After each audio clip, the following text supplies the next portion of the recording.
চলেন আমি আপনাকে বোঝাতে চেয়েছি তাহলে নাপাক থেকে পাক হবে কতক্ষণ ফজরের রক্ত যখন শুরু হয়ে যাবে আপনি তখন যদি পবিত্র হও আলহামদুলিল্লাহ ভালো ফজরের রক্ত শেষ হবার আগে আপনাকে পবিত্র হয়ে নামাজ ইবাদত আপনাকে ইবাদত আদায় করে নিতে হবে আপনি যদি বলেন হুজুর আমি নাপাক আছি বেলা 8টা 9টার সময় আমার বৌমা তিনি নাপাক অবস্থায় আমার বৌমা কলকেটার বেরাস করে নাস্তা জোগাড় করে এটা কি যায় আমি আপনার কাছে ছোট করে অপশন বলি নবী আমার হাদিস শরীফে জানিয়েছেন ওই ব্যক্তিরা সবচাইতে জাহান্নামী হবে যারা দুনিয়াতে পরিষ্কার পরিচ্ছন্নতা থাকে না আমার আল্লাহ তাদের ইবাদত কবুল করবে না যার একটা ব্যাখ্যা আমি আপনার কাছে বলি নবী আমার বলেছেন তোমরা মসজিদে কাঁচা পেঁয়াজ খেয়ে যাবে না কাঁচা গাজর খেয়ে যাবে না কাঁচা মূলা খেয়ে যাবে না কাঁচা দেখা যায় রসুন খেয়ে যাবে না এটা খেয়ে যাওয়া মসজিদে যাওয়া মাকরুহ এমনকি যদি কেরোসিন তেল থাকে কেরোসিন তেল যদি হারিকেল থাকে কারেন্টের ব্যবস্থা না থাকে মসলার কিতাবে এসেছে তলায় একটা কার্পেট দিয়ে দাও তারপরে কেরোসিন তেল দিয়ে তুমি আগরবাতি জ্বালাও তবে ডাইরেক্ট কেরোসিন তেল মসজিদে তোলা এটা মাকরুহ আপনি যদি বিড়ি খাও আপনার গাল থেকে দুর্গন্ধ বার হয়ে যায় পেঁয়াজ আর গাজর আর মূলা আর রসুন খেয়ে মসজিদে যাওয়া হলো নিষেধ আপনি যদি বিড়ি খাও বিড়ি খেয়ে মসজিদে যাওয়া নিষেধ যার ব্যাখ্যা হলো এটা নবী আমার একটা হাদিস শরীফে বললেন ক্বালান নবী সাল্লাল্লাহু আলাইহি ওয়াসাল্লাম কুল্লু মুসকিরিন হারামুন আও কামা ক্বালা আলাইহি সালাম সমস্ত নেশাদ্রব্য জিনিস ওগুলো হারাম ওগুলো হারাম আপনি যদি বিড়ি খাও আপনার হাতটা দুর্গন্ধ হয় আপনার জামাটা দুর্গন্ধ হয় বিড়ি খেলে বালিশটা দুর্গন্ধ হয় বিড়ি খেলে যে কামরা ঘুমায় ওই কামরাটা দুর্গন্ধ হয় বিড়ি খেলে যে কাঁটা গায়ে দেয় ওই কাঁটাটাও দুর্গন্ধ হয় যারা বিড়ি খায় সর্বসময় ওরা যে বাইক গুলো চালা পিকআপ ধরে ওটাও দুর্গন্ধ হয় যারা বিড়ি খায় সাইকেলের স্ট্যান্ড হ্যান্ডেল যারা ধরে ওটাও দুর্গন্ধ হয় যারা বিড়ি খায় ওদের মোবাইলটা কবার শোকে দেখো ওটাও দুর্গন্ধ হয় এমনকি বিড়িখোর যদি মাইকে আজান দেয় ওখানেও দুর্গন্ধ পাওয়া যায় তাহলে বিড়িখোর যদি মসজিদে নামাজে যদি দাঁড়ায় আর মাসলা হলো তোমরা গায়ে গায়ে কাঁধে কাঁধ মিলিয়ে নামাজ পড়ো বিড়িখোরের আর আমার যদি ডিফারেন্স এতটা হয় তাহলে আপনার গাল ওনার গাল থেকে আপনার গালে দুর্গন্ধ আসবে নবী আমার একটা হাদিস শরীফে বলেছেন হাদিসটা ইমাম মেশকাত রহমাতুল্লাহ বর্ণনা করেছে কোন ব্যক্তি যদি হাত দিয়ে আর মুখ দিয়ে কোন নিরহ ব্যক্তিকে যদি কষ্ট দেয় ও হারগিজ ইমানদার নেহি হো সকতা ওই ব্যক্তি কখনো ইমানদার হতে পারে না তাহলে একটা ভালো ব্যক্তি নিরহ ব্যক্তিকে হাত দিয়ে আর মুখ দিয়ে যদি কষ্ট দেয় ওই ব্যক্তি ইমানদার হতে পারে না আপনাদের হাওড়া জেলা আমতা নারিট এই এলাকায় কোন একটা চায়ের দোকান আছে আর একজন বিড়িখোর চায়ের দোকানের টেবিলে বসেছে আমি আর বাবাজি দুইজনা বসেছি বিড়িখোর যখন বিড়ি খায় ধমা গুনো পকমাল ইট ভাটার মতো হয়ে বার হয় ওই ধমা যখন দুই দাদু ভাইয়ের নানো ভাইয়ের যখন নাকে চোখে আসে আমরা তো অসুস্থ হয়ে যাই তাহলে রাসূল বলেছে একটা নিরহ ব্যক্তিকে হাতের দ্বারা মুখের দ্বারা কষ্ট দিলে ওই ব্যক্তি ইমানদার হতে পারে না তাহলে চায়ের দোকানে আমারও যাবার অধিকার আছে আপনারও অধিকার আছে আপনি হাত দিয়ে ধরলেন আর মুখ দিয়ে ধমা ছাড়লেন তাহলে হাতের দ্বারা মুখের দ্বারা দুইজনা কষ্ট পেলাম এবার বিড়ি খাওয়া আমি হারাম বলছি না রাসূল তো আপনাকে ইমানদার বলিনি এখন বিড়ি খাওয়া হালাল কি হারাম এ চিন্তা বাড়ি গিয়ে করাটাই ভালো কথা বোঝাতে পেরেছি বিড়ি খাওয়া হালাল কি হারাম এ ফতোয়া আমি দেইনি রাসূল বলেছে হাতের দ্বারা আর মুখের দ্বারা নিরহ ব্যক্তি কষ্ট পেলে ওই ব্যক্তি ইমানদার না এবার আপনি যখন বিড়ি খান হাত দিয়ে ধরেন মুখ দিয়ে ছাড়েন যারা খায় না তাদের কি মেশকে আম্বারের মতো লাগে না দুর্গন্ধ লাগে তাহলে হাত দিয়ে ধরেছেন মুখ দিয়ে ছেড়েছেন আপনার কষ্টে ওই ব্যক্তিরা নিরহ ব্যক্তি কষ্ট পেয়েছেন রাসূল তো আপনাকে ইমানদার বলল না এখন বিড়ি খাওয়া হালাল কি হারাম ও তো অনেক দূরে আল্লাহ ও আমার জওয়ান যুবকেরা চলেন একটা বার আগিয়ে যাওয়া যায়, লক্ষ্য করে দেখা যায় তাহলে বৌমা বেলা করে গোসল করতে পারবে কিনা। আমার মশলা ছিল ওটা, না না বৌমা বেলা করে গোসল করতে পারবে না। তার কারণ হলো বৌমা যদি বেলা 11টা 10টার সময় ওঠে, একটা যদি চাল কোড়ানি হাঁটি হাঁড়ি একবার যদি মেটে কিংবা চালের বস্তায় হাত দেয়, আমার রসুল বলেছে বরকত কমে যাবে। কোন মহিলারা ভালো বলতে পারবে নাপাক অবস্থা যদি একটা বার ভাত রান্না করে আমার আল্লাহ বরকত দেয় না, এটাও প্রতি বাড়িতে প্রমাণ আছে, প্রমাণ আছে। নাপাক অবস্থা যদি ওরা ভাত রান্না করে গোলা পর্যন্ত ভাত হয়, আর নাপাক অবস্থায় ভাত রান্না করলে পেট কানা পর্যন্ত ভাত হয়, আমার আল্লাহ বরকত কমিয়ে দেয়। আপনি যদি প্রতিনিয়ত নাপাক অবস্থায় থাকেন সংসারে রহমত আর বরকত থাকবে না। আপনি ফারাফা ইয়াদাইহি আল্লাহ দরবারে দোয়া চাইবে, আল্লাহ আপনার মতো নাপাক বান্দা বান্দির দোয়া আমার আল্লাহ পাকে দরবারে কবুল হবে না। আমি ফের আপনাকে বলছি, আপনি যদি নাপাক অবস্থা বেলা পর্যন্ত থাকেন, স্বামী আর স্ত্রী যদি পবিত্র না হও, ও বাপজিরা নাপাক অবস্থা থাকলে এইডস কিংবা এফজনি রোগ হবার সম্ভাবনা আছে।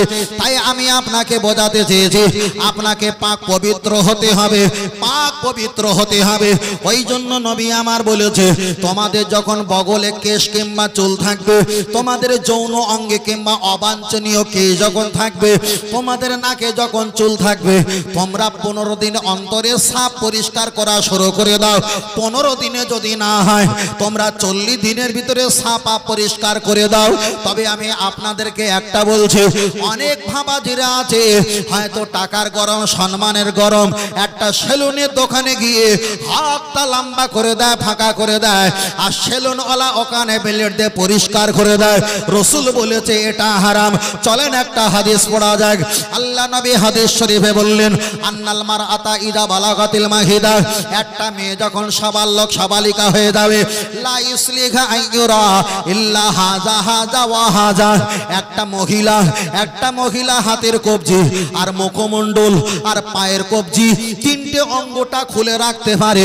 ওটা বাড়ির পরিবারের সামনে, সেটা 7 জন হোক 5 জন হোক বাড়ি ফ্যামিলি, তাদের সামনে পায়ের কবজি আর হাতের কবজি মুখমণ্ডল খুলে রাখতে পারে। আর পৃথিবীর কোথাও খুলে রাখতে পারবে না। পুরুষদের জন্য আমার আল্লাহ কোরআনে প্রথমে পুরুষের পর্দার কথা বলেছে, আগে আমার আল্লাহ নারীদের পর্দার কথা বলেনি। হাফেজ সাহেব যদি থাকে আপনারা শুনে দেখেন, আল্লাহর কসম করে বলছে কোরআনে প্রথমে পুরুষদের পর্দার কথা বলেছে। আমার নবী বলেছেন নাভির উপরে পুরুষেরা যেন কাপড় পরে, গাঁটর উপরে যেন কাপড় পরে। ওদের মাথায় যখন টুপি পরবে, টুপি শুধু পরলে হবে না, 4টে ভাগ করো, তার ভিতরে 3টে অংশ তোমরা মাথাটা ঢাকা দিয়ে রাখো। আল্লাহ নবী পরে আবার বলেছেন তোমরা যখন প্রসাব পায়খানা টয়লেটে চলে যাবে, মাথায় একটা ওড়না কিংবা টুপি একটা কাপড়ের ব্যবস্থা করে দাও। তোমরা যখন খানা পিনা খাবে তোমরা অবশ্যই মাথায় একটা টুপি কিংবা কাপড়ের ব্যবস্থা করে দাও। আল্লাহ নবী বলে দিয়েছে আমি এক সময় রাস্তা দিয়ে হেঁটে যাচ্ছিলাম, আর পিছন দিক দিয়ে বড় হাওয়া বয়ে যাচ্ছিল, আর আমার চাদরটা সাপের মতো লেজে বেঁকা বেঁকে শুরু হয়ে গেল। আল্লাহর কোরআন নাজিল হয়ে গেল, হে মুহাম্মদ সাল্লাল্লাহু, তোমার আইডিয়া কম হাত দিয়ে ওই চাদরের কানাটা যদি টেনে ধরতে কতই টানা ভালো হতো, কতই না ভালো হতো। তাহলে রসুলের একটুকুনি চামড়া দেখানোর জন্য আল্লাহ যদি কোরআন নাজিল করে ওই চাদরটা টেনে ওখানে সেটিয়ে লাগার কথা যদি খোদ আল্লাহ বলে, তুমি কত বড় মহারথী হয়ে গেছো। টাকা দিচ্ছ বলে তোমার অবাঞ্ছনীয় কেশ সেখানে বগল উঁচু করে দিয়ে আর ব্লেড দিয়ে খেরখার করে পরিষ্কার করে নিয়েছো। এ বেহায়া আর নির্লজ্জা, কখনো রসুলের আদর্শ এটা হতে পারে না। ফের বলছি অনেক জায়গা দেখেছি, সেলুনের দোকানে গিয়ে বলছে দাদা একটুখানি এইটা ও ভালো, এইটা ভালো, এইটা ভালো, এটা বাবা তোর আলমারিতে যদি এই অবস্থা হয় তাহলে শোকেশের খোলে কি আছে? কথা বোঝাতে পারিনি? তাহলে আলমারি যদি এই হয় তাহলে শোকেশের খোলে সর্বনাশ হয়ে আছে। আমি বারবার করে বলছি হারাম হারাম চলবে না। অবাঞ্ছনীয় কেশ আপনি কোন ব্যক্তি দিয়ে পরিষ্কার পরিচ্ছন্ন করার অধিকার ইসলাম আমাকে আপনাকে আমাকে দেয়নি। তবে এখানে একটা আসতে পারে স্ত্রীর জন্য ভিন্ন। কথাটা মাথায় করে রাখবেন, স্ত্রীর জন্য ভিন্ন। যদি বলেন স্ত্রীর জন্য ভিন্ন, তবে আর একটা হাদিস মনে পড়ে গেছে। হাদিসটা বুখারীতে এসেছে। ইমাম বুখারী মুহাম্মদ আল্লামা আব্দুল্লাহ ইমাম বুখারী রাহমাতুল্লাহ আলাইহি বুখারী শরীফের ভিতরে হাদিসটা সংকলন করেছে। ও নবী ও নবী পাকের উম্মতেরা, তোমাদের আম্মাজান আয়েশা সিদ্দিকা রাদিয়াল্লাহু তাআলা আনহা, আমাদের উম্মাহাতুল মুমিনিন ইমানদারদের মা, তিনি বলছে, মদিনার মেয়েরা তোমরা জানো তোমার নবীর সঙ্গে আমার 9 বছর 11 মাস 3 দিন বিয়ে হয়েছিল। কয় বছর? 9 বছর 11 মাস 3 দিন, কম বেশি তোমার নবীর সঙ্গে জীবিত অবস্থা পেলাম, তারপরে নবী বিদায় নিয়েছে। তাহলে 9 বছর 11 মাস 3 দিন তোমার নবীর জীবনের সঙ্গে ছিলাম, তোমার নবী একবারও আমার যৌন অঙ্গের দিকে তাকায়নি। তাহলে আগের কথা বলেছি স্ত্রীর জন্য ভিন্ন, এটাও দলিল আছে। আবার দয়ার নবী নিজের স্ত্রীর যৌন অঙ্গের দিকে তাকায়নি, এরও দলিল আছে। কথা বোঝাতে পেরেছি? তাহলে আমরা যে দুনিয়াতে বসবাস করছি, আমরা যে পরিস্থিতির শিকারে হচ্ছি, আমরা হয়তো সেখানে তাকাতে পারি, এটা মজবুরি, তবে এটা জায়েজ, এটা হারাম বলছি না, জায়েজ। কিন্তু নবীর জন্য ভিন্ন। তবে নবী বলেছেন, নবী একটা হাদিস পাকে বলেছেন, খারাপ পাচ্ছেন নাকি? নবী বলেছেন তোমরা বারবার ওখানে তাকালে তোমাদের ব্রেনের সমস্যা হবে, মাথার যন্ত্রণা হবে। অধিকাংশ যারা যৌন অঙ্গের দিকে তাকিয়ে তাকিয়ে, বেশিরভাগ যারা স্বামী স্ত্রী থাকে, মিলন হওয়ার পরে তাদের শরীরটা দুর্বল, মাথার যন্ত্রণা হয়। মনে হচ্ছে রসুলের হাদিসটা ঠিকই আছে। অনেক বিষয়, এ বিষয়টা হয়তো দাদু ভাই আপনার প্রয়োজন নেই, কিন্তু প্রজন্মিত ছেলেদের, কথা বোঝাতে পারছি, প্রজন্মিত ছেলেদের প্রয়োজন আছে। বারবার করে বলছি ছেলেরা আমার দিকে তাকান, আমার দিকে তাকান। এই মোবাইল তো আমাদের সর্বশেষ করে ফেলেছে। মোবাইল এতে অডিও ভিডিও, FM রেডিও, তারপর কি ক্যামেরা শুধু সামনে পিছনে না। এ মাল তো দিয়েছে দুটো, কারোর আছে 3টে, কারোর আছে 4টে, অথচ মেরে দেখো হচ্ছে একটা। ঠিক না বেঠিক? টিপে দেখো হচ্ছে কটা? একটা। দিয়ে রেখেছে 3টে 4টে। আবার সামনে ক্যামেরা, পিছনেও ক্যামেরা। ফেসবুকে মেয়েদের ছবি দেবেন, খবরদার আমার যুবক ছেলেরা আপনারা দেবেন না। ফেসবুকে কোনো খারাপ কমেন্ট লিখবেন না, ফেসবুকে কোনো খারাপ ছবি কিছু দেবেন না, লিখবেন না। যারা লাফালাফি করছে ওদের লাফালাফি বন্ধ করার জন্য ওদেরই দলের লোক লাফালাফি বন্ধ করাচ্ছে। আমি বারবার করে বলছি না, আমাদের ভারতবর্ষ, আমরা শান্তিতে চাই। আমাদের ভারতবর্ষ আমাদের সোনার দেশ, এটা আমাদের রক্ত দিয়ে গড়া, অর্থ দিয়ে গড়া, জীবন দিয়ে গড়া। কথা ঠিক না বেঠিক? এবার বলেন, ছোট করে বলছি, আমার দিকে তাকান। দাদু ভাই চুপ করো। নবী সুলাইমান, হাদিস বলছি, পরে ব্যাখ্যাটা বুঝবেন। নবী সুলাইমান আলাইহিস সালামের কাছে দুটো মহিলা এসেছে। দুটো মহিলা এসে আর একটা বাচ্চাকে নিয়ে এসেছে। একটা বাচ্চা বলছে এই ছেলেটা আমার, আর একটা মহিলা বলছে না হুজুর এই ছেলেটা আমার। এখন দুইজনা ঝগড়া করতে। ছেলে কয়টা? ছেলে কয়টা? একটা। আর ভাগীদার কয়টা? দুটো। ভাগীদার তো একটা হবে না, দুটো হবে? একটা হবে। নবী সুলাইমান আলাইহিস সালাম, তিনি একদিকে নবী, একদিকে বাদশা। তিনি বিচার করে দিচ্ছে, ওদের বিচার মনক্ষুণ্ণ, মানে পছন্দ হয় না। নবী সুলাইমান আলাইহিস সালাম রেগে গিয়ে যায়, তরোয়ালটা নিয়ে এসো। তিনি তরোয়ালটা নিয়ে এসে বলল, বাচ্চাকে দাঁড় করিয়ে দাও, আমি মাঝখান থেকে ফালি করে দুইজনকে ভাগ করে দেবো। তখন একটা মহিলা এসে বলছে, হুজুর আমার বাচ্চার প্রয়োজন নেই, বাচ্চাটা ওকে দিয়ে দাও। জীবনে মনে থাকবে যে আমার বাচ্চা আমার কোলে না থাকলে অপরের কোলে বেঁচে আছে। তাহলে ভারতবর্ষ যারা টুকরা টুকরা করতে চাচ্ছে, আমরা বলছি টুকরা টুকরা করিস না। তোরা ভারতবর্ষ তোরা বাপ দাদার নামে লিখে নে, তবে এই ভারতবর্ষ টুকরা করিস না। কখনো ও ছেলে জীবিত থাকবে? কথা বোঝাতে পেরেছি? ও ছেলে আর সুস্থ থাকবে না। তাহলে যে বাচ্চাকে মারতে দেয়নি সে পরিচিত মা, আর যে ভাগ চাইছিল অর্ধেক করে সে কি পরিচিত মা হতে পারে? হতে পারে না। তাহলে যারা বলছে আমরা ভাগ করে নেবো, ওদের আলাদা করে দেবো, আমরা আলাদা করে দেবো, এরা কি পরিচিত দেশপ্রেমিক? দেশপ্রেমিক না। আমরা বলছি ভাগ করিস না, যেমন আছে তেমন থাক। যারা অত্যাচার জুলুম তাদেরকে শাস্তি দেওয়া যাক। ঠিক না বেঠিক? তবে ভাগ করার কথা বলিনি। বারবার করে বলছি, আমরা সম্প্রীতি ভালোবাসা ঐক্যবদ্ধ হয়ে আজ থেকে 50 বছর আগে আমরা যেমন ছিলাম, সেই 50 বছরের আগের ভারতবর্ষ আমাদের ফিরিয়ে দেওয়া হোক। আমরা ডিজিটাল চাই না, কথা ঠিক না ঠিক? আমরা ডিজিটাল চাই না। 50 বছরের আগে যে ভারতবর্ষ যে অবস্থা ছিল, ওই ভারতবর্ষ আমাদের কাছে ফিরিয়ে দেওয়া হোক। হিসাব করে দেখছি যারা লাফালাফি করছে যে তোমরা পাকিস্তানে যাও না, কবরস্থান যাও না, পিস্তলে যাও, আদৌ ওদের আধার কার্ড আর ভোটার কার্ড আর প্যান কার্ড আর পাসপোর্ট চেক করে দেখা যাচ্ছে একটাও মাল এ পারেন না। কথা বলতে পারিনি, এগুলো একটাও এ পারেন না, সব ওপারে ডুপ্লিসিটি করে আসা। আপনি বলেন তাহলে ওরা সতীনের ছেলে, তো সতীনের ছেলে, আগের গল্পের সঙ্গে মিল আছে। ওরা সতীনের ছেলে, ওরা এপারে চলে এসছে, ওরা শুধু ভাগ, যা আসে তাই লাভ। কি বড় ভাই, যা আসে তাই লাভ। কিন্তু আমাদের গর্ভের সন্তান, আমাদের রক্ত ঝরানো, আমাদের বুকে পেটে বাঁধা তো ভারতবর্ষ।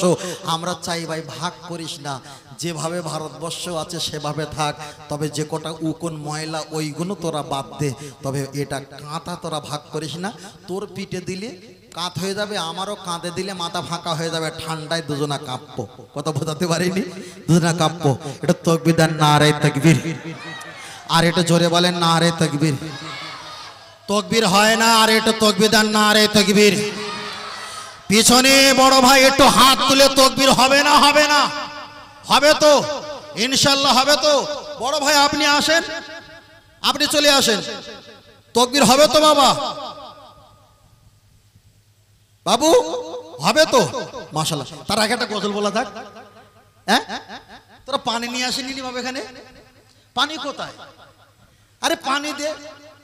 সর্বনাশ, আমরা তো পাকিস্তানে পানি ছেড়ে দেবো একটু আগে, একটু পরে পাকিস্তানে পানি ছেড়ে দেওয়া হবে, তাই না? এই খবর শোনেননি? পাকিস্তানে পানি ছেড়ে দেবে, পাকিস্তান বুড়ে যাবে। আচ্ছা, পাকিস্তান বুড়ে গেল, কে শুয়ে পড়লো, আমার বাপের কিছু যায় আসে? কিন্তু আমার ভারতবর্ষে যদি একটা ঝাল গাছ বুড়ে যায়, তাহলে কিন্তু মেজাজ গরম হয়ে যাবে। কথা বোঝাতে পারিনি? এ ঝাল গাছ, লঙ্কা গাছ আমাদের সম্পত্তি, তাই না? তাহলে একবার গজল হবে তো ইনশাআল্লাহ? হবে তো? সকলে বলবে তো মাশাআল্লাহ? বললো ইয়া রাসূলুল্লাহ, ইয়া হাবিবাল্লাহ, জোরে জোরে ইয়া রাসূলুল্লাহ। বাহ, জোরে বললো ইয়া রাসূলুল্লাহ। একটু সাউন্ড বাবা। বললো ইয়া রাসূলুল্লাহ। এসে ফুল লওয়া হয়নি, ভুল হয়ে গেছে, ভুলে গেছে, ফুল লওয়া হয়নি। এ বাবু তুমি ওঠো, তুমি ওঠো, এই ওখান থেকে কটা ফুল দাও। এই তো সাদা ফুল, হলুদ ফুল, লাল ফুল দাও। ও পানি আন থেকে কিয়ামত হয়ে গেছে। লাল, হ্যাঁ বাবা, আর সাদা, ওই সবুজ দাও, সাদা সবুজ, হ্যাঁ সাদা সবুজ দাও, দিয়ে দাও। আরে সবুজ চেনো না? সবুজ ওই ঘাস, ঘাস ঘাস ঘাস। বাবা বাবা, মাশাআল্লাহ মাশাআল্লাহ। বড় ভাই ইকো দিতে হবে না, ওই সাউন্ডটা শুধু বাড়িয়ে দাও, ইকো দিতে হবে না।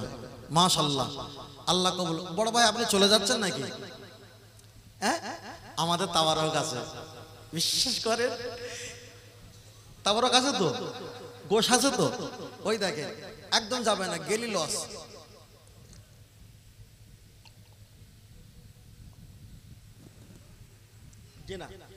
তাহলে গজল হবে ইনশাআল্লাহ।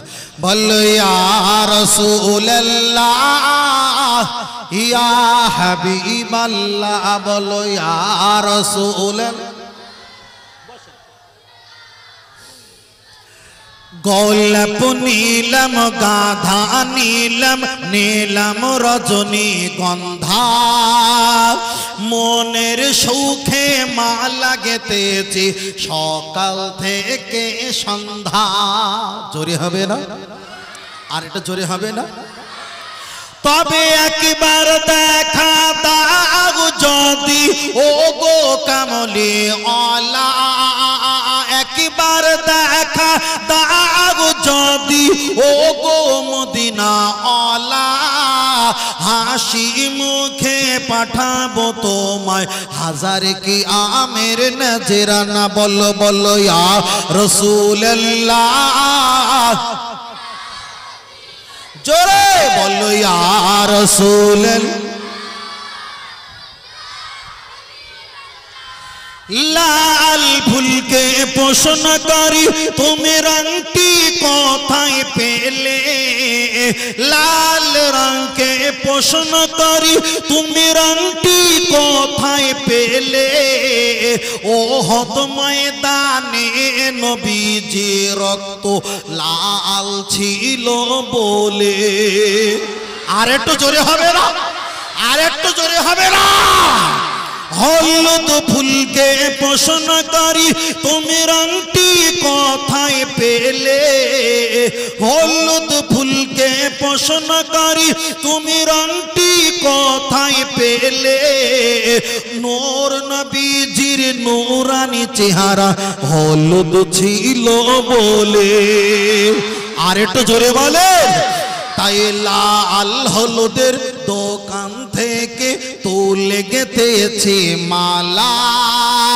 সুযোগ পেলে দাঁড়িয়ে পাঠাবো হাজার কি আমের নজরানা তবে একবার দেখা দাও যদি ও গো কামলি আলা একবার দেখা দাও যদি ও গো মদিনা আলা হাসি মুখে পাঠাবো তোমায় হাজার কি আমের নজরানা বলো বলো বলো বলো ইয়া রাসূলুল্লাহ জোরে বলো ইয়া রাসূলুল্লাহ বাহ সাদা রঙকে প্রশ্ন করি তুমি রংটি কোথায় পেলে সাদা রঙকে প্রশ্ন করি তুমি রংটি কোথায় পেলে নূর নবীজির নূরানি দাঁত সাদা ছিল বলে আর একটু জোরে হবে না আর একটু জোরে হবে না সবুজ রঙকে প্রশ্ন করি তুমি রংটি কোথায় পেলে জান্নাতি ঘুরে নারীর পোশাক সবুজ থাকবে বলে তাই সাদা হলুদের লাল সবুজের দোকান থেকে তুলে গেথেছি মালা আখিরি দোয়ার আগে দাঁড়িয়ে পাঠাবো হাজার কি আমের নজরানা তবে একবার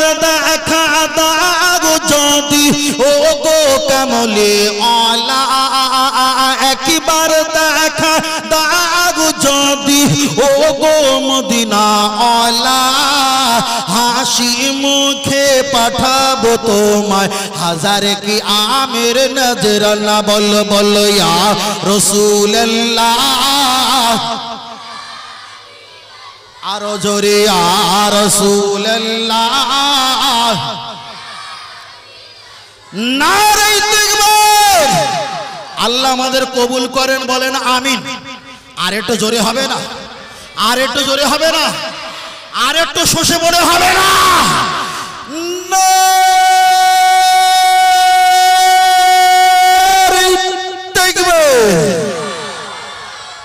না নারীর এলাকার লোকের রাগ নেই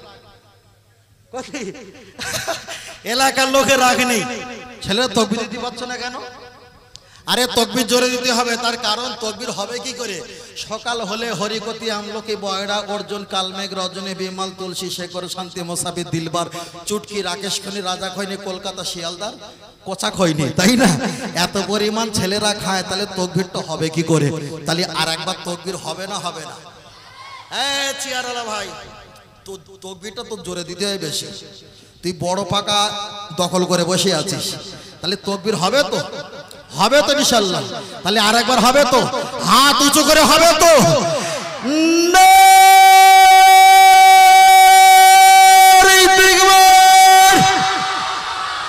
আহলে সুন্নাত ওয়াল জামাত সিলসিলাহ ফুরফুরা শরীফ মদিনা মক্কা শরীফ আল কোরআনের আলো আল হাদিসের আলো। প্রতি বছরে না এবছরে নারীর জুম্মা মসজিদ মাদ্রাসার উন্নতি কল্পে মহানিসাল্লে সব, মহানিসাল্লে সব নারী তাকবীর। মোটামুটি ঠিক আছে, তবে 7 নাম্বার পেয়েছে, 10 হয়নি। জি কত নাম্বার হয়েছে? 7। আরে আমার কটা দাদু বসে রয়েছে তো, আর দাদু আর নাতি থাকলে একটু পাকামো হয়, ঠিক না বেঠিক? আমি আমার দাদুরে জিজ্ঞেস করলাম, দাদু তুমি বিয়ে করেছো? আমার দাদারে জিজ্ঞেস করেছি যে দাদা আপনি বিয়ে করেছেন? তা বলছে শালা বিয়ে না করলে তুই হয়েছে শিকারে। আরে তাও তো ঠিক। আমি বললাম তো বিয়ে পড়িয়েছে কে? তা বলতেছে তখনকার মোল্লা ছিল, মোল্লা বলতো না, মোল্লা ছিল। আমি বলে দাদা এতক্ষণ ভালো ছিল, এবার কিন্তু মিথ্যে কথা হচ্ছে। বিয়ে কিন্তু আমাদের মোল্লা পড়ায়। মোল্লা মানে ইমাম সাহেব, ওই মোল্লাজি বলতো না আগে দাদি নানিরা, মোল্লাজি ইমাম সাহেব বিয়ে পড়ায় না। আপনাদের আমাদের বিয়ে পড়ায় কে? আপনাদের এলাকা বিয়ে পড়ায় কে? ধরা পড়ে ভাই, ওই কথা বলে আমার দাদা ধরা পড়েছে, আপনি ছাড় যাবে? ইমাম সাহেব বিয়ে পড়ায় না। ইমাম সাহেব কি করে? নিম পাতা বেঁকা বেঁকা খেতে লাগে তেতো, এদের দুজনের ভালোবাসা করে দিয়ে নবী ইউসুফ জুলাইখার মতো লা ইলাহা ইল্লাল্লাহ মুহাম্মাদুর রাসূলুল্লাহ। ভাই 200 টাকা দাও, 12টা 24 হয়ে যায়, 6 মিনিট পর জোহরের আজান দিতে হবে। ইমাম সাহেব কি বিয়ে পড়ায়? ইমাম সাহেব বিয়ে পড়ায় না। কাজী সাহেব ও 9 জায়গায় সই নেবে, 8 জায়গায় টিপ নিয়ে নেবে, ও নিয়ে আর একটা জায়গা যাবে, ও বিয়ে পড়ায় না। বিয়ে পড়ায় কি? আপনাদের হলো থানা কোনটা? আমতা। আমতা, হাওড়া জেলা আমতা, পশ্চিম রানীর, তাই তো? পশ্চিম রানীর নিবাসী মোহাম্মদ শেখের তৃতীয় কন্যা মোসাম্মদ খাতুনকে 5001 টাকা দেন মহারের আওয়াজে 2 জন সাক্ষ্য সহ তোমার কাছে আসি। ভুলে যাচ্ছি। আরে দাদু হাত না দিলে হয়? হাত দাও। আর ওকে ফির থেকে বলি ভাই, হাত না দিলে বিয়ে শাদীর লাইন হয় ভাই? হয় না। আরে হাসছে কেন, কথা বলছে কেন? না, হাওড়া জেলা নিবাসী পশ্চিম নারীর অন্তর্গত মোহাম্মদ শেখের তৃতীয় কন্যা মোসাম্মদ খাতুনকে 5001 টাকা দেন মহারের আওয়াজে 2 জন সাক্ষ্য সহ তোমার কাছে আসিয়াছে। তুমি রাজি হইয়া সাক্ষ্য দিকে সম্মুখে বলুন, শরিয়াত মোতাবেক অনুযায়ী নিকাহ শাদী বিবাহ আল্লাহর রাস্তায় কবুল করিলাম। তাহলে বিয়ে পড়ায় কে? কো দাদু ভাই, বিয়ে পড়ায় কে? উকিল। তাহলে ইমাম সাহেব বিয়ে পড়ায়, কাজী সাহেব বিয়ে পড়ায়, কে বিয়ে পড়ায়? উকিল। আর আমাদের এলাকায় উকিল হয় কে? যে সেকেন্ডে 28টা করে মিথ্যে কথা বলে। কথা বুঝতে পারেন না? পাক্কা চিটিংবাজ, 1 বিড়ি 5 বার খাবে, খাবে আবার কানে গুঁজে রাখবে। তাহলে বিয়ে পড়ায় কে? উকিল। আর উকিল হয় সবচাইতে ধোঁকাবাজ, মিথ্যাবাদী। পৃথিবীতে 2টো মিথ্যার ব্যবসা, একটা হলো কোর্টের উকিল, আর একটা হলো ঘটক কিংবা মেয়ে ছেলে দেখার জন্য যিনি দায়িত্ব নেয়। এরা একটু মিথ্যা কথা বলে। এই মিথ্যা কথাটা বলা মহাপাপ। ইসলামে মিথ্যা কথা বলার জায়গা ক জায়গায় আছে বলে দেবো কি? তোর আবার বদমাইশ করবি নি তো? আবার ছেলেরা বদমাইশ করবি না তো? কটা জায়গায় মিথ্যা কথা বলা আছে বলি। মায়েদের আগে বলি, যদি কোনো মেয়ে কোথাও যদি ধর্ষণ শিকার হয়, মশলা বলছি মশলা, যদি কোনো মেয়ে কোনো জায়গায় ধর্ষণের শিকার হয়, রেপ শিকার হয়, ধর্ষিত শিকার হয়, তাকে যদি কোনো স্বামী বিবাহ করে, সে যদি বাসর ঘরে বলে যে তুমি অমুক জায়গায় হয়েছিলে, এই ছবি এই ছবি, যত রকমের কসম আছে সব কসম খেতে পারে, গোনা হবে না। তাহলে এবার ছেলেরা মনে করে তাহলে আমার সে হারামখোর শয়তানটা ও তাহলে কসম খাচ্ছিল, নিশ্চয়ই কোনো হুজুরের রস শুনেছিল। কথা বুঝতে পেরেছেন না? এটা জীবন বাঁচবে, সংসার বাঁচবে, এর জন্য মিথ্যা কথা বলা জায়েজ আছে। আর একটা জায়েজ, তুমি ভাই আমি দুজনা ঝগড়া করেছি, এখন আপনি মাঝখানে হয়ে বলছেন মফিজুল হুজুর বলছিল আপনার সঙ্গে কথা বলে বলে, কিন্তু আমি আদৌ বলিনি। আমার কাছে এসে বলছে যে আপনার দাদু ভাই বলছিল আপনার সঙ্গে একটু মিটে যায় বলে, আদৌ আপনি বলেননি। এইভাবে মিথ্যা বলিয়ে 2 জনের সম্পর্ক এক জায়গায় করে দেওয়া জায়েজ আছে, বুঝেন না? আর একটা জায়েজ আছে, সেটা হলো কোথাও যদি আপনার স্ত্রীকে সঙ্গে নিয়ে যাও, আপনার স্ত্রী দেখতে সুন্দর, সুইট এবং সুন্দর কালারফুল, মোটিভাই, সুন্দর গঠন আছে, যদি জিজ্ঞাসা করে এটাকে, আপনি স্ত্রী বললে তারা ভাগ নিতে চাইবে, আপনি সেখানে যে কোনো একটা সম্পর্ক পরিচয় দিয়ে খারাপ কাজ থেকে মোকাবিলা করে চলে আসতে পারেন, এতে সমস্যা হবে না। যেমন করেছিলেন নবী ইব্রাহিম আলাইহিস সালাম, নিজের স্ত্রীকে কি বলেছিল? বোন বলেছিল। নিজের স্ত্রীকে কি বলেছিল? বোন বলেছিল। কথা বোঝেন না? কি অসুবিধা হচ্ছে নাকি? জি, অসুবিধা হচ্ছে না তো? একদম অসুবিধা হওয়ার কোনো জায়গা নেই।